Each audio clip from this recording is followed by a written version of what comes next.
Commentary of the match from 6 tomorrow morning on Radio Wales and Radio Cymru. Well, from sport to music, and they've performed in theatres and festivals around the world. But last night, the Welsh National Opera gave a gala concert at a rather special venue. The Prince of Wales had given them a royal invite to perform for a select audience at Buckingham Palace, and a few familiar faces took to the stage. Cadwyn Jones was there. The ballroom at Buckingham Palace is usually the setting for investitures and state banquets. But for one night only, it played host to the music of Wagner, as performed by Bryn Terfel, Rebecca Evans and the chorus of Welsh National Opera. This was a concert by royal appointment. In the audience, His Royal Highness the Prince of Wales. We are the land of song, which actually helps tremendously, and it gives us all a boost as a country to be here and represent the best singing that we possibly are capable of. Any given moment to sing and perform in this historical space is wonderful for the company in itself, and for us personally as well as singers. It wasn't just seasoned professionals who got the chance to perform for the Prince.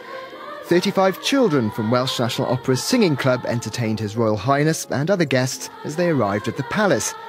For these fledgling performers, an audience with the Prince was the experience of a lifetime. It's something that's going to stay in everybody's minds for a long time. It's something that you'll never forget. An opportunity like this is it's just fantastic, especially for all of us young people. Around 200 guests had been invited to the palace. Some had even travelled from the United States just to be here.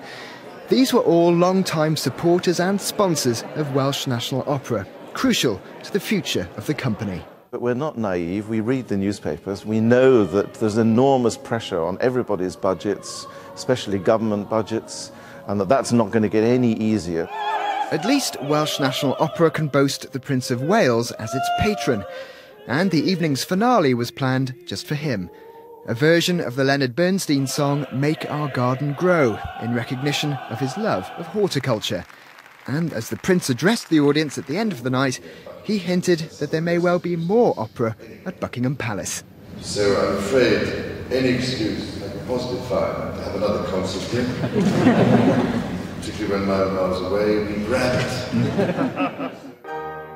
This gala performance has been a showcase for the very best in Welsh musical talent. The land of song, right in the heart of London. Quite a night.